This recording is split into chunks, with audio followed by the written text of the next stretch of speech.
Hello friends, स्वागत है आप सभी का आपके अपने यूट्यूब चैनल लर्न विद शिक्षा पर। मैं आज आप लोगों के लिए बीए थर्ड ईयर के फर्स्ट पेपर से 6 चैप्टर लेकर आई हूँ, जिसका नाम है प्राचीन काल में भूगोल। तो फ्रेंड्स, जिसने भी हमारी पिछली वीडियो नहीं देखी है तो आई सेक्शन में जाकर हमारी पिछली वीडियो को देख लीजिए। तो चलिए शुरू करते हैं आज का नेक्स्ट टॉपिक, प्राचीन काल में भूगोल। तो सबसे पहले बात करेंगे हम प्राचीन काल में भूगोल। तो भौगोलिक चिंतन का विकास भौगोलिक ज्ञान के शुभारंभ एवं विकास के प्रारंभ से ही हुआ है। इसका इतिहास अति प्राचीन है। मानव के चतुर्थक भौतिक संसार की प्रकृति में उसकी अभिरुचि से संबंधित अवलोकन और परिकल्पना सम्मिलित है। जैसे कि भूगोल का अस्तित्व पृथ्वी के पूर्वज उस उच्छल तारे के समान है जो अपने प्रारंभ से ही दैव्यमान होकर अनंत में विचारक बन गया या विचरण करता है। तो चलिए शुरू करते हैं। प्राचीन काल में भौगोलिक ज्ञान का पर्याप्त विकास सिंधु घाटी, इंडस वैली सभ्यता काल में तथा वैदिक काल में ही हो चुका था। सिंधु घाटी सभ्यता के काल में भारतीयों को भौगोलिक ज्ञान था। वहां ईसा से लगभग 3500 वर्ष पुराना था। प्राचीन भारतीयों को ज्योतिषी, खगोल विज्ञान, एस्ट्रोनॉमिकल ज्योग्राफी में सूर्य, चंद्र, नक्षत्रों का अच्छा ज्ञान था। उसके साथ साथ पृथ्वी के भौतिक भूगोल के विषय के जैसे पृथ्वी, वायुमंडल, सागर, महासागरों, मेघों, पवनों, ऋतुओं, परिवर्तनों और प्राकृतिक दृश्यों के वर्णन ऋग्वेद, समवेद तथा अर्थवेद में अनेक भागों में विद्वान हैं। वेदों में तथा उनके पाश्चात्य के ग्रंथों जैसे ब्राह्मण ग्रंथों, उपनिषदों और पुराणों में विश्व सर्जन का, पृथ्वी के परिभ्रमण, चंद्रमा की कलाएं, ज्वार भाटा, मेघों व जलवृष्टि एवं हिमपात आदि का वर्णन मिलता है। भारत में ईसा से 5 शताब्दी पूर्व आर्यभट्ट, बारामिहिर, ब्रह्मपुत्र आदि खगोलक, गणितज्ञ व ज्योतिषी थे। तो जैसे कि खगोलक, गणितज्ञ और ज्योतिषियों ने बताया, इन विद्वानों ने सूर्य सिद्धांत, ब्रह्म सिद्धांत, खट काव्य आदि ग्रंथों में भूगोल के विभिन्न वैज्ञानिक पक्षों का उल्लेख किया है। भूगोल में भारत में भौगोलिक चिंतन के विकास के अतिरिक्त भूगोल के विकास क्रम यूनानी और रोम भूगोलवेत्ताओं का योगदान विशेष माना गया है। जैसे चित संवत काल को हम 3 उपभूभागों में विभाजित करके उसका अध्ययन कर सकते हैं। इसके बाद बात करते हैं प्राचीन भारत में भौगोलिक चिंतन की प्रकृति। भारत एक प्राचीन देश है। इसकी सभ्यता एवं संस्कृति का विकास ईसा से 4000 वर्ष से 5000 वर्ष पूर्व प्रारंभ हो गया था। प्राचीन काल से आज तक मनुष्य के प्रति चेतना अनेक रूपों में उभरी है। प्राचीन भारत में भौगोलिक ज्ञान का पर्याप्त विकास सिंधु घाटी सभ्यता काल में तथा वैदिक काल में ही हो चुका था। सिंधु सभ्यता के काल में भारतीयों को भौगोलिक ज्ञान था। सिंधु घाटी सभ्यता के हड़प्पा एवं मोहनजोदड़ो नगरों के अवशेष मानव सभ्यता के प्रारंभ के इतिहास पर प्रकाश डालते हैं। गुजरात स्थित लोयास नामक स्थान ईसा से 3000 वर्ष पूर्व एक व्यापारिक बंदरगाह माना जाता है। इसका संबंध मेसोपोटामिया, क्रीट एवं सुमेर सभ्यता से था। भारत के पूर्वी तट के बंदरगाहों का संबंध चीन, जापान एवं दक्षिण पूर्वी एशिया से था। इसके बाद प्राचीन ग्रंथ यानी कि प्राचीन भारतीय ग्रंथों, उनके योगदान, उनकी प्रकृति, लक्षणों एवं उनके वास्तविक मंतव्य पर देश व विदेशों में इतना अधिक लिखा गया है, विशेष शोध ग्रंथ व लेख प्रस्तुत किए गए हैं कि इससे प्राचीन ग्रंथों के तथ्यात्मक स्वरूप को अब मात्र कल्पना नहीं माना जा सकता है। आर्यों का सबसे प्राचीन ग्रंथ ऋग्वेद विश्व का सर्वप्रथम रचा गया ग्रंथ माना गया है। जैसे कि यह ग्रंथ सबसे प्राचीन यूनानी रचना इलियाड व ओडिसी से भी पूर्व का काल है। इसकी रचना किसी एक ऋषि ने अपने जीवन काल में पूरी नहीं की है। इससे ऋषियों एवं कालों के उद्गार, अनुभव एवं चिंतन का दर्शन संकलित होता है। सभी प्रमाणों के अनुसार ऋग्वेद काल आज से 7000 वर्ष से भी पुराना माना गया है या माना जाता है। यही नहीं, आर्यवत में आर्यों के प्रवेश से पूर्व जो द्रविड़ संस्कृति यहाँ विकसित हुई, वह आर्थिक दृष्टि से प्रारंभिक आर्य सभ्यता से अधिक समुन्नत एवं समृद्ध थी। उसका विकास सिंधु, सरस्वती, सतलज, यमुना एवं पश्चिमी गंगा घाट क्षेत्र में विशेष रूप से हुआ है। इसी कारण द्रविड़ सभ्यता काल की उपलब्धियों का ज्ञान सीमित है। जो कुछ उस काल में व्यवस्था के व्यवहारिक रूप और स्वरूप एवं सांस्कृतिक संरचना के बारे में जानकारी मिल सकती है, उनसे तो यही सिद्ध होता है कि यह सभ्यता भौतिक दृष्टि से अधिक विकसित रही होगी। इस काल में सिंधुवासी द्रविड़ों ने भवन निर्माण, नगर निर्माण, विकसित यातायात और उन्नत मार्ग, कृषि एवं हस्तशिल्प के विकास द्वारा अर्थव्यवस्थाएं विकसित करने में सफलता प्राप्त की है। चलिए इसके बाद बात करते हैं हम भारतीय उपमहाद्वीप की भौगोलिक उपलब्धियों को निम्न कालों में रखा जा सकता है। तो सबसे पहले बात करते हैं सिंधु सभ्यता काल, उसके बाद बात करते हैं वैदिक काल, नेक्स्ट पॉइंट है महाकाव्य काल, नेक्स्ट पौराणिक काल, नेक्स्ट जैन एवं बौद्ध काल। तो फ्रेंड्स, इन सभी को हम एक एक करके आपको बताने वाले हैं। तो सबसे पहले हम बात करते हैं सिंधु सभ्यता काल के बारे में। सिंधु सभ्यता काल, यह काल ईसा से लगभग 3500 वर्ष पूर्व से लेकर 1500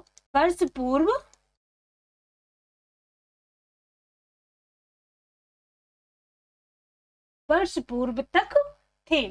आर्यों के सिंधु घाटी में एवं उत्तरी पश्चिमी भारत में विस्तार से पूर्व एवं देश में आर्थिक एवं सामाजिक दृष्टि से उस समय की आर्य सभ्यता से अधिक सभ्य एवं समृद्ध द्रविड़ जाति रहती थी। आर्यों के प्रवेश के समय यहाँ निवासी विकसित कृषि एवं हस्तशिल्प अवस्थाएं में थे। उन्होंने नगरीय सभ्यता का विकास उत्तर पश्चिमी भारत में गुजरात से हिमाचल प्रदेश एवं सिंधु गंगा घाटी के मध्यवर्ती भाग में किया। इस काल में कई महान ग्रंथ तो नहीं रचा गया, लेकिन उस काल में भग्नावशेषों से स्पष्ट होता है कि सिंधु घाटी की सभ्यता काफी विकसित अवस्था में थी। इस प्रदेश में वर्तमान में सिंधु घाटी सभ्यता से प्रभावित प्रदेश अथवा हड़प्पा एवं मोहनजोदड़ो कालीन सभ्यता कहते हैं। इसके बाद बात करते हैं हम नेक्स्ट पॉइंट की। तो नेक्स्ट पॉइंट है हमारा वैदिक काल। आर्यों ने तृप्त शैधाव प्रदेश में प्रवेश के साथ ही विविध प्रकार की साहित्यिक रचनाएं या तो प्रारंभ की या ज्ञात रचनाओं को गुरु शिष्य परंपरा द्वारा कंठस्थ किया है। कालांतर में भाषा के विकास के साथ साथ उनकी तैयारियां भी की हैं। इस रचना क्रम में वेदों का स्थान सर्वोपरि है, जैसे ऋग्वेद, यजुर्वेद, सामवेद और अर्थवेद 4 हैं। वेदों को प्राचीन मनीषियों ने ब्रह्म वाक्य माना। इनका एक एक मंत्र और एक एक शब्द सत्य, शाश्वत और अक्षुण माना गया है। यदि वेदों की गहराई से अध्ययन किया जाए तो स्पष्ट ज्ञात होता है का आलोलिक भंडार है। इनकी रचना किसी एक ऋषि या सामान्य विद्वान की देन नहीं हो सकती है, क्योंकि उनके प्रत्येक मंत्र का गूढ़ अर्थ है, प्रत्येक मंत्र का भावपूर्ण है। किसी अन्य को संबोधित इनमें श्लेष, यम और वाचक होने से उनका शाब्दिक, विशिष्ट और भावार्थ एकाधिक पक्ष से संबंधित हो जाता है। ऐसा प्रतीत होता है मानो जैसे प्राचीन काल में ऐसा कोई माध्यम केंद्र या संस्था रही होगी जहाँ की सर्वोत्कृष्ट रचनाओं को मंत्र के समान मूल्यवान मानकर उन्हें इस ग्रंथ में बहुत महत्वपूर्ण स्थान दिया गया हो। वेदों में सृष्टि रचयिता परमेश्वर या ब्रह्मा, उसकी प्राथमिक रचना ब्रह्मा, सूर्य, त्रिदेव, शक्तियां एवं गणेश के अतिरिक्त आर्यवत एवं जम्बूद्वीप के पर्वत, नदी, सागर, विशेष पर्वत व्यवस्था एवं मेरु या सुमेरु पर्वत का महत्व, जलवायु, ज्योतिषी विद्या, जम्बूद्वीप के प्रत्येक संभाग के पर्वत, विशेष नगर, कुबेर नगर, आर्यवर्त के जनपद, राजवंश, प्रमुख नगर व धार्मिक स्थल, वनस्पति के प्रकार, नदियां, प्रमुख शब्द एवं जनजातियां, पशु, आर्थिक क्रियाएं, कृषि एवं शिल्प, बस्ती, यातायात, व्यापार एवं केंद्र आदि से संबंधित अनेक महत्वपूर्ण तथ्य दिए गए हैं।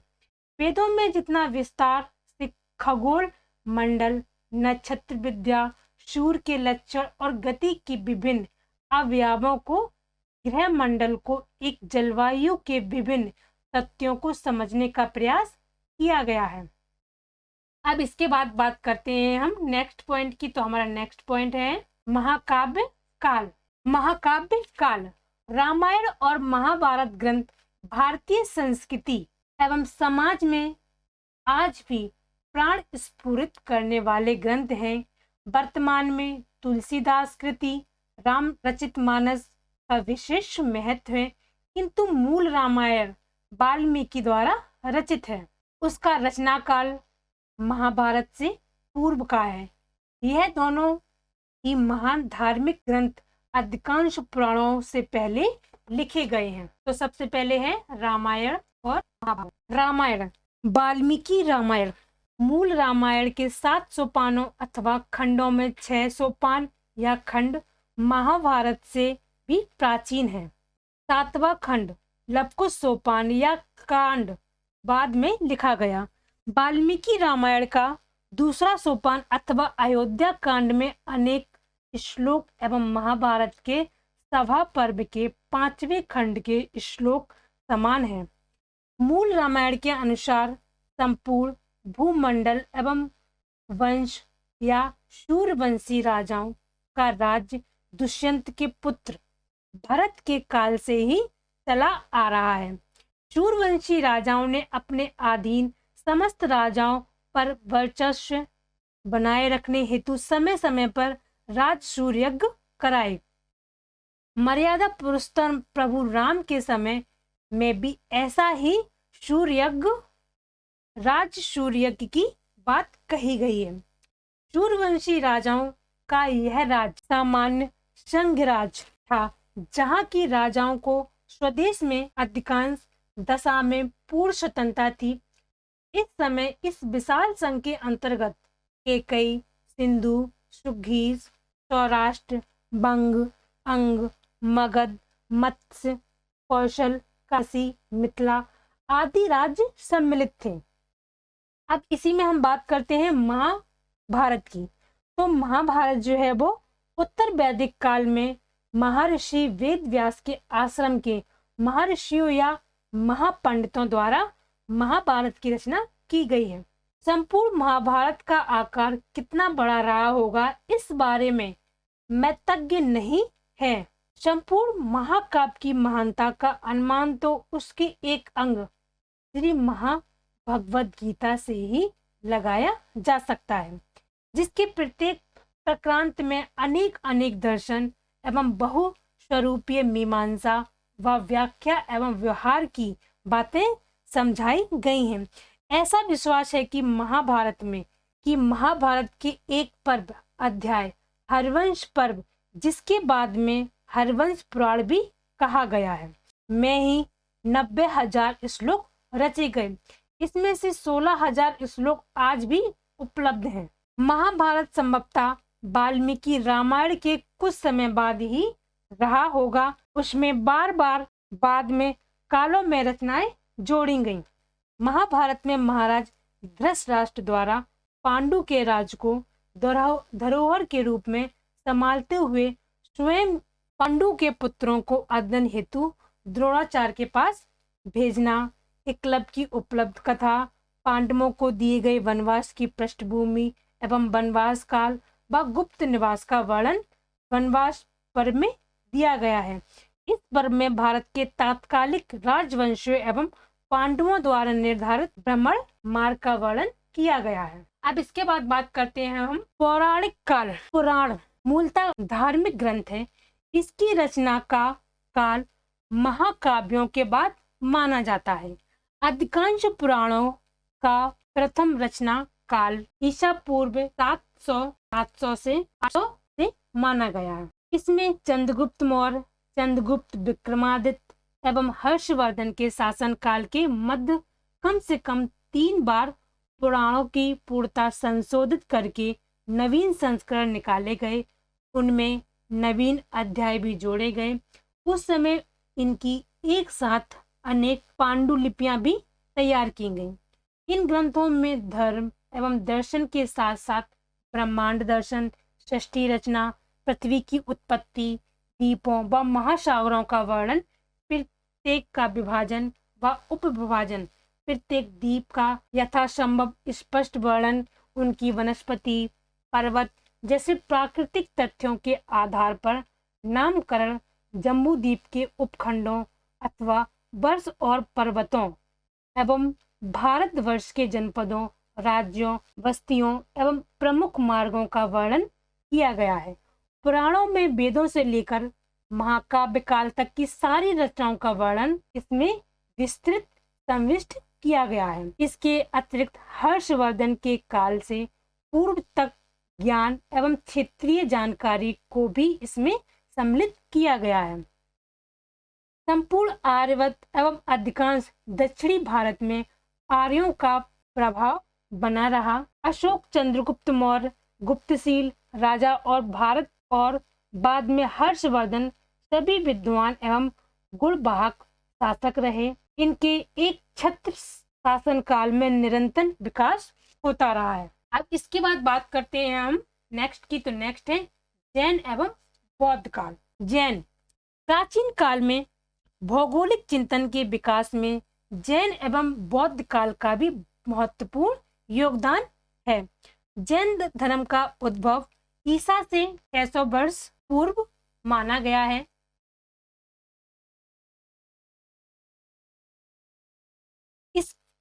इसके 23वें तीर्थंकर पार्श्वनाथ थे, जिनका जन्म स्थल काशी था। ये हस्तिनापुर, श्रीवस्ती व कौशाम्बी तक धर्म प्रचार करने गए थे।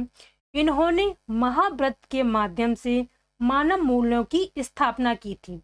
श्री महावीर स्वामी जैन धर्म के अंतिम तीर्थंकर थे। जैन धर्म के ग्रंथों का रचना काल ईसा के समय तक चलता रहा।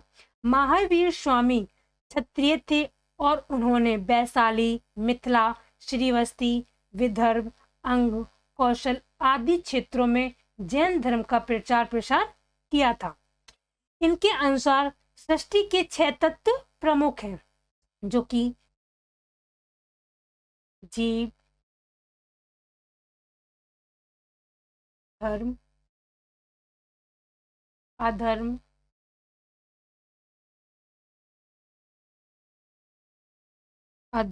आकाश, काल और भौतिक तत्व।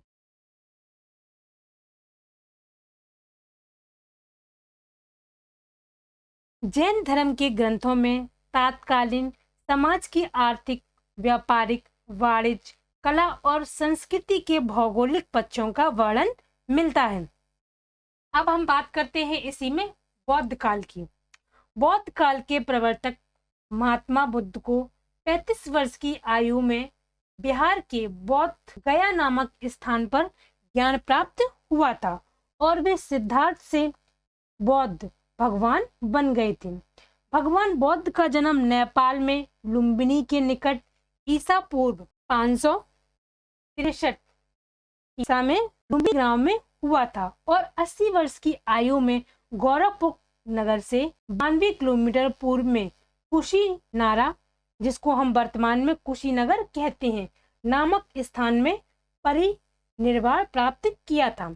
भगवान बौद्ध ने मगध, कौशल एवं कौशाम्बी क्षेत्र में उपदेश दिए थे। बौद्ध साहित्य के तात्कालिक गणराज्यों जैसे शाक्य, कौल्य, माल्य, मौर्य, लक्षवी की सामाजिक एवं आर्थिक व्यवस्था का वर्णन मिलता है। कपिलवस्तु, पावा, कुशीनारा, मिथिला, वैशाली, रामग्राम आदि राजधानी नगरों का भी उल्लेख किया है। इनका राजनीतिक, समाज, धर्म का भौगोलिक ज्ञान तत्कालीन साहित्य की अमूल्य निधि है। इसमें उत्तर पश्चिम भारत के दर्रों से होने वाला व्यापार, समुद्र पार से व्यापार तथा भारत में ईरान, मिस्र व चीन में व्यापारिक संबंधों का ज्ञान भी प्राप्त होता है। तो फ्रेंड्स, आज हमने अपने इस वीडियो में आपको बताया कि भौगोलिक की प्राचीन काल में भूगोल की क्या स्थिति रही है और साथ ही प्राचीन भारत में भौगोलिक चिंतन की क्या प्रकृति रही। इसके साथ में हमने आपको बताया भारतीय उपमहाद्वीप की भौगोलिक उपलब्धियों को निम्न काल में वर्गीकृत किया गया है, जैसे कि वो काल रहे हैं सिंधु सभ्यता काल, वैदिक काल, महाकाव्य काल, पौराणिक काल और जैन एवं बौद्ध काल। तो ये सभी मैंने आपको एक एक करके अच्छे से इस वीडियो में बताया है। तो फ्रेंड्स, मैं आशा करती हूँ कि आज का वीडियो आप सभी को पसंद आया होगा। वीडियो पसंद आया हो तो लाइक कीजिए, कमेंट्स कीजिए और ज़्यादा से ज़्यादा शेयर कीजिए। तो मिलते हैं आपसे अपने अगले वीडियो में, तब तक के लिए धन्यवाद।